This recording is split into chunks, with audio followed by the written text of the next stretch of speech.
안녕하세요. 김서희 세무사입니다.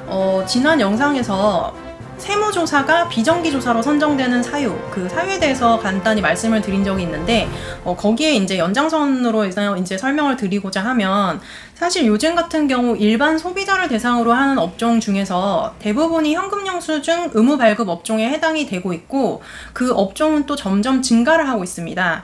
그런데 이 과정에서 이제 소비자가 현금영수증 발급 여부에 대해서 적정하게 발급하지 않은 것에 대해서 신고를 한다거나, 아니면 뭐 차명 계좌를 쓴 거에 대해서 신고를 한다거나 그런 상황이 발생되게 되면 국세청으로부터 해명자료 제출 안내문을 받으시는 경우가 생기실 수 있고요. 그리고 혹은 바로 이제 세무조사로 선정돼서 조사 통지서를 받는 경우도 생기곤 합니다.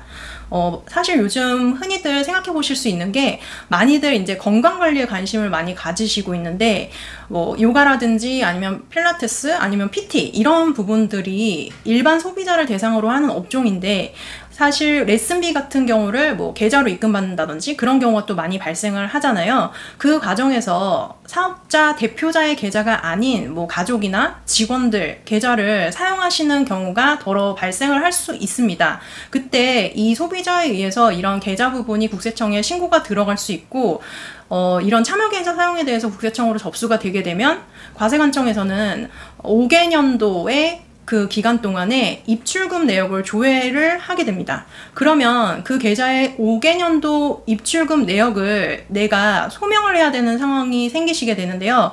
물론 이제 중요한 건 입금 내역이겠죠. 5년 동안에 입금된 게 내 사업과 관련해서 어떤 부분인지 관련이 있는지 없는지 이런 부분들을 이제 소명해 나가셔야 되는데 사실 기간도 5년이란 기간이 굉장히 길고 그리고 또 오래전 일이다 보니 기억이 잘 나시지 않는 경우도 있고 또 기억이 난다고 하더라도 내가 이걸 말로 소명하는 게 아니라 자료로 소명을 해야 되기 때문에 사실 그 부분에 있어서 쉽지 않은 상황이 되시는 경우가 많습니다.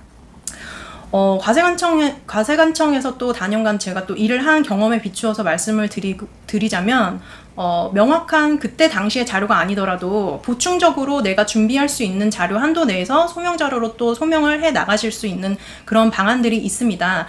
따라서 이렇게 내가 차명 계좌를 사용한 부분, 현금영수증을 적정히 발급하지 않은 부분에 의해서 과세자료 해명 제출 안내문을 받으셨다거나 아니면 조사 통지서를 받으셨다면 그 과정 기간 내에서 적정히 잘 현명하게 소명하실 수 있도록 준비하시면 좋을 것 같습니다.